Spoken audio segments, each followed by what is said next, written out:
기도가 응답되기를 기다리는 시간은 생각보다 길게 느껴집니다. 우리는 기도하면 마음이 조금은 편해지길 바라고 상황도 조금은 움직이길 기대합니다. 그런데 현실은 그대로이고 내 마음만 더 흔들릴 때가 있습니다. 하나님, 저는 기도했는데 왜 더 불안하죠? 왜 더 조급하죠? 왜 마음이 더 복잡하죠? 이런 질문이 올라옵니다. 그때 우리는 자주 응답만 바라봅니다. 언제 해결될까? 언제 바뀔까? 언제 끝날까? 그 생각이 하루를 다 채우기도 합니다. 그런데 가만히 보면 하나님은 응답을 주시기 전에 우리 안에서 먼저 어떤 일을 하실 때가 많습니다.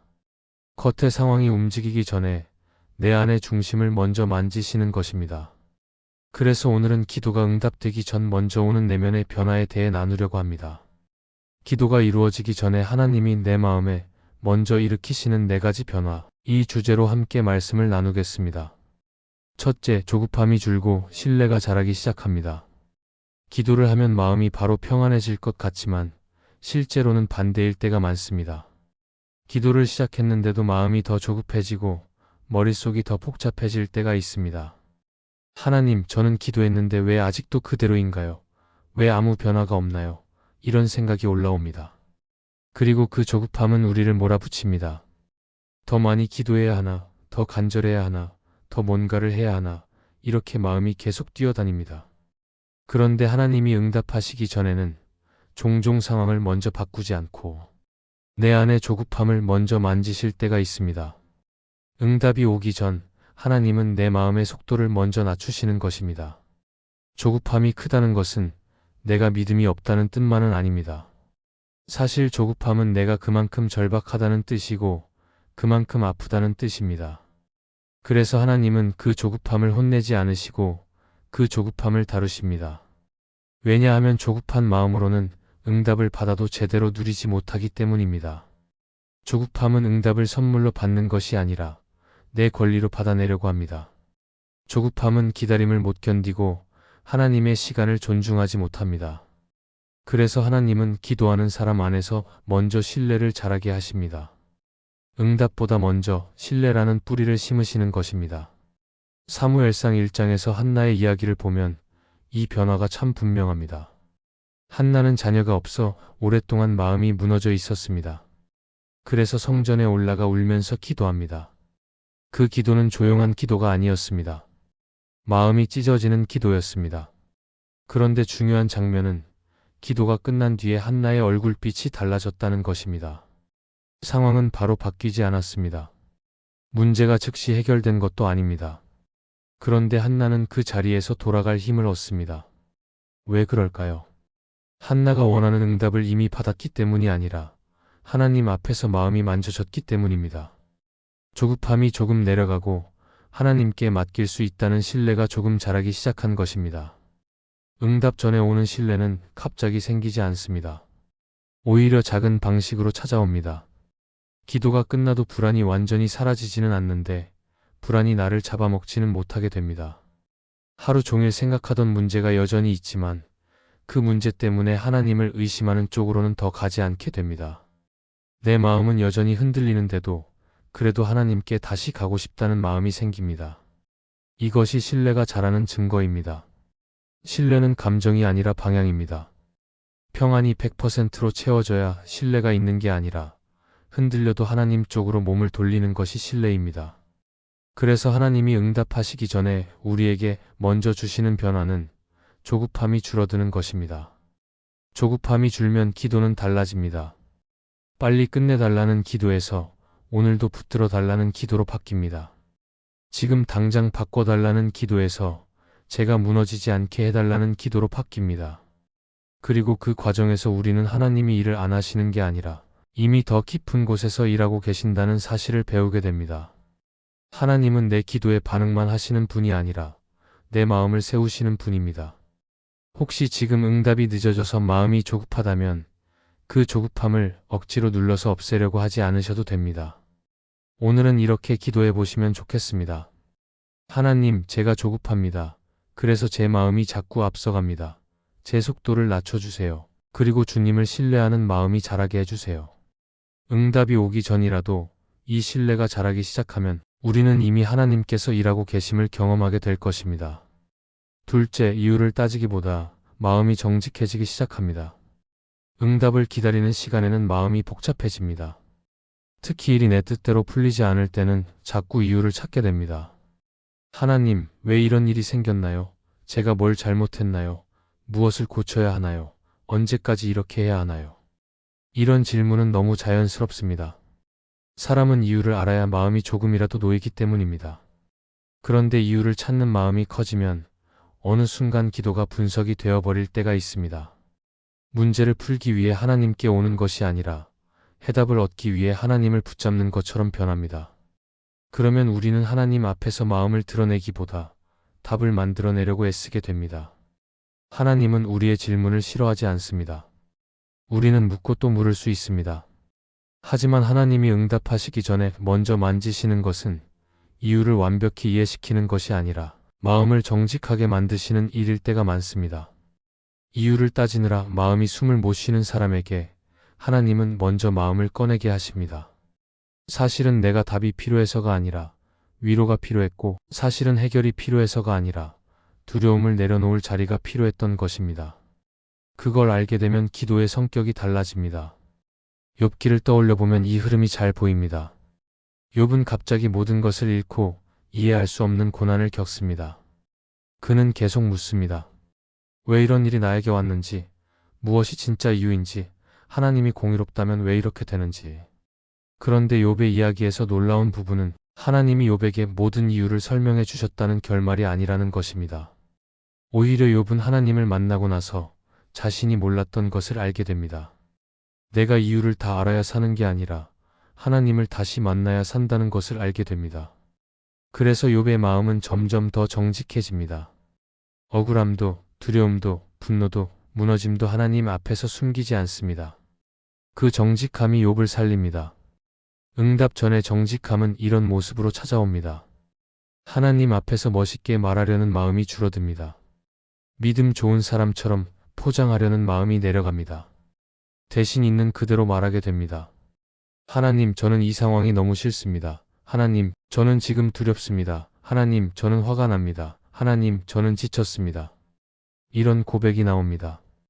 누군가는 이렇게 말하는 것이 믿음 없는 것처럼 느껴질 수도 있습니다. 하지만 하나님 앞에서 정직해진다는 것은 하나님을 믿지 않는다는 뜻이 아니라 하나님을 정말 믿기 때문에 숨기지 않는다는 뜻일 수 있습니다. 하나님은 내 마음을 이미 아시는데 굳이 감추며 좋은 말만 올려드릴 이유가 없습니다. 그리고 정직한 기도는 이유를 따지는 자리에서 한 걸음 더 나아가 마음의 뿌리를 보게 합니다. 내가 왜 이렇게 불안한지, 내가 왜 이렇게 조급한지, 내가 왜 이 문제에 이렇게 매달리는지, 그 안에 내 욕심과 두려움이 함께 섞여 있다는 것을 보게 됩니다. 하나님은 그걸 드러내시려고 응답을 늦추실 때도 있습니다. 응답이 늦어서 하나님이 멀어진 게 아니라 응답이 늦은 동안 하나님이 내 속을 더 깊이 다루고 계신 것입니다. 그래서 정직함은 하나님을 재촉하는 것이 아니라 하나님께 내 마음을 맡기는 길이 됩니다. 정직해지기 시작하면 기도는 더 이상 설명의 시간이 아닙니다. 계산의 시간도 아닙니다. 하나님 앞에서 마음을 내려놓는 시간이 됩니다. 하나님, 저는 이유를 다 모르겠습니다. 그러나 주님 앞에서 숨지 않겠습니다. 하나님, 저는 답을 다 얻지 못해도 주님께서 제 마음을 붙들어 주시길 원합니다. 이런 기도가 나옵니다. 이 기도는 마음을 가볍게 합니다. 그리고 조금씩 하나님 앞에서 숨을 쉬게 합니다. 혹시 지금 기도하면서 자꾸 이유를 따지느라 지치고 있다면 오늘은 그 질문을 억지로 멈추려고 하지 않으셔도 됩니다. 대신 그 질문 뒤에 숨은 마음을 하나님께 그대로 올려드리면 좋겠습니다. 하나님, 저는 이유가 궁금합니다. 그런데 사실은 마음이 무너져 있습니다. 주님 앞에서 숨지 않게 해주세요. 이 정직함이 먼저 자리 잡을 때 응답은 늦어 보여도 하나님은 이미 우리 안에서 일을 하고 계실 것입니다. 셋째, 결과 집착이 내려가고 하나님을 바라보는 눈이 열리기 시작합니다. 응답을 기다리는 동안 가장 크게 우리를 흔드는 것은 결과입니다.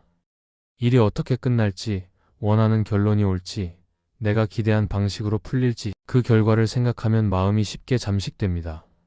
그래서 기도도 자연스럽게 결과 중심으로 흘러갑니다. 하나님, 이 문제만 해결되면 좋겠습니다. 하나님, 이 상황만 바뀌면 살 것 같습니다. 그 마음이 너무 현실적이라서 우리는 그 기도를 멈추기가 어렵습니다. 그런데 결과를 붙잡는 마음이 커질수록 마음은 점점 더 불안해집니다. 왜냐하면 결과는 내 손에 없기 때문입니다. 내가 아무리 애써도 결과를 확정할 수 없다는 사실이 기도를 더 조급하게 만들 때가 있습니다. 하나님이 응답하시기 전에 우리 안에서 먼저 일어나는 변화는 바로 이 결과 집착이 조금씩 내려가는 것입니다. 이것은 포기와 다릅니다. 체념도 아닙니다. 결과를 원하지만 결과가 내 마음의 전부가 되지 않게 되는 것입니다. 결과가 흔들려도 하나님을 놓치지 않겠다는 마음이 생기는 것입니다. 이 변화가 오면 기도는 더 깊어집니다. 왜냐하면 기도의 중심이 결과에서 하나님으로 옮겨가기 때문입니다. 요한복음 6장에서 많은 사람들이 예수님을 따릅니다. 그들은 오병이어의 기적을 보고 배부르게 먹었습니다. 그래서 예수님을 더 찾습니다. 그런데 예수님은 그들에게 너희가 나를 찾는 이유가 떡을 먹고 배부른 까닭이라고 말씀하십니다. 그 말은 그들이 예수님을 찾는 것처럼 보이지만 사실은 예수님 자체보다 예수님이 주시는 결과를 더 원하고 있다는 뜻입니다. 우리는 이 장면을 읽으며 마음이 뜨끔해질 때가 있습니다. 나도 하나님을 찾는다고 말하지만 마음 깊은 곳에서는 하나님보다 응답을 더 붙잡고 있지 않나. 내 기도가 하나님과의 관계가 아니라 결과를 얻기 위한 통로가 되어버리진 않았나. 이런 질문이 생깁니다. 그래서 결과 집착이 강해지면 기도는 어느 순간 거래처럼 변하기도 합니다. 내가 이만큼 했으니 하나님도 이만큼 해주셔야 한다는 마음이 생깁니다. 또 기도 후에도 계속 계산을 합니다. 오늘은 더 가까워졌나? 오늘은 뭔가 느낌이 있나? 오늘은 상황이 조금이라도 움직였나? 그러다가 아무 변화가 없으면 낙심하고 괜히 하나님을 원망하기도 합니다. 결과가 기도의 기준이 되어버리면 하나님을 바라보는 눈은 점점 흐려집니다. 하나님은 내 곁에 계시는데 나는 결과만 쳐다보느라 하나님을 지나쳐버리는 것입니다. 그런데 하나님을 바라보는 눈이 열리기 시작하면 기도는 이렇게 바뀝니다. 하나님, 저는 이 결과를 원합니다. 그런데 이 결과가 제 신앙을 지배하지 않게 해주세요. 하나님, 저는 이 문제가 해결되기를 바랍니다.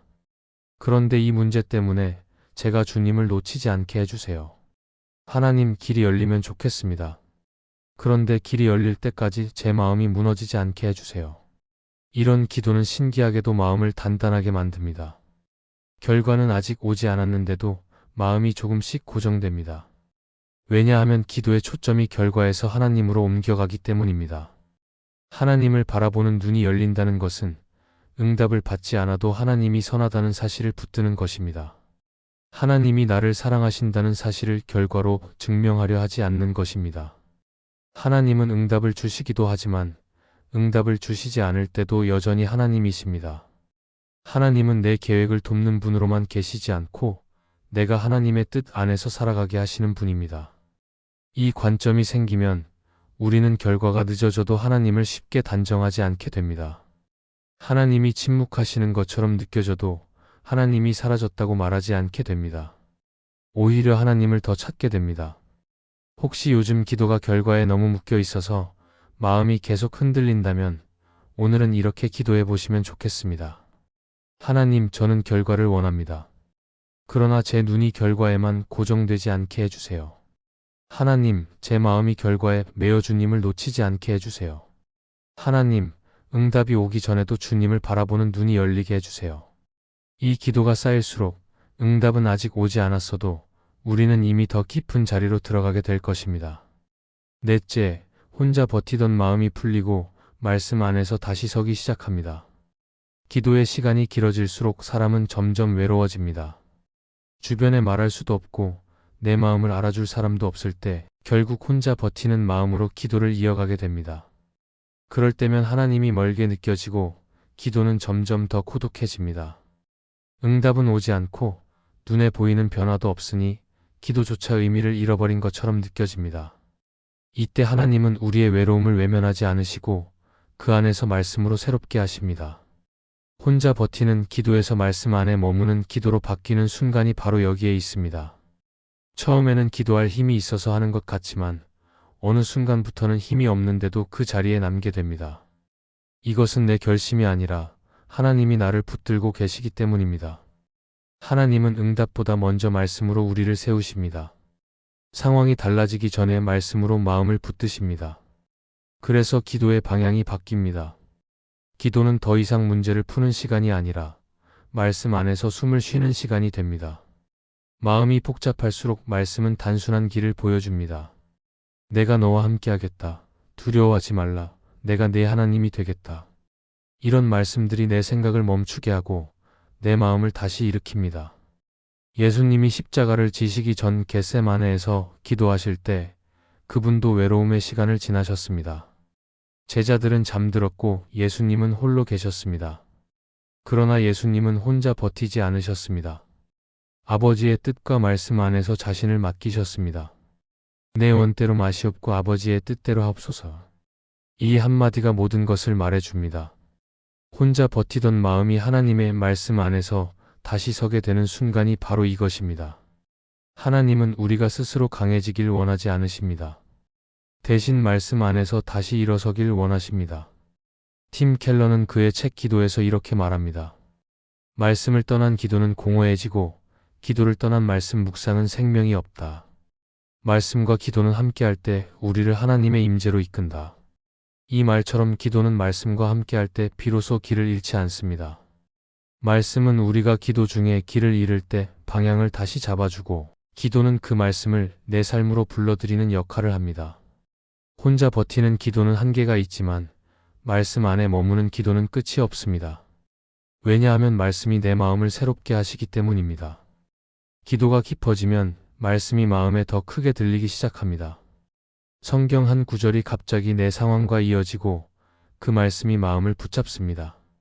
눈앞에 문제는 여전히 있지만 마음 안에서는 이상하게 평안이 일어납니다. 그 평안은 상황이 주는 안정이 아니라 하나님이 주시는 확신입니다. 하나님이 지금도 나와 함께 계시다. 이 확신이 생기면 우리는 더 이상 혼자 버티지 않습니다. 기도는 버팀이 아니라 동행이 됩니다. 혹시 지금 기도가 외롭고 응답이 멀게 느껴진다면 오늘은 하나님께 이렇게 기도해 보시면 좋겠습니다. 하나님, 제 마음이 지칩니다. 그러나 주님의 말씀 안에 머물게 해주세요. 상황이 바뀌지 않아도 주님 말씀 붙들고 다시 서게 해주세요. 그 기도 안에서 하나님은 말씀으로 당신의 마음을 어루만지실 것입니다. 혼자 버티던 시간은 헛되지 않았다는 것을 그 말씀 안에서 분명히 깨닫게 될 것입니다. 이 말씀이 마음의 은혜가 되셨다면 좋아요와 구독으로 함께 해주세요. 그리고 댓글에 아멘이라고 남겨주시면 하나님의 은혜가 더 많은 사람들에게 전해질 것입니다. 여러분의 삶 위에 하나님의 은혜가 언제나 함께 하시기를 바랍니다.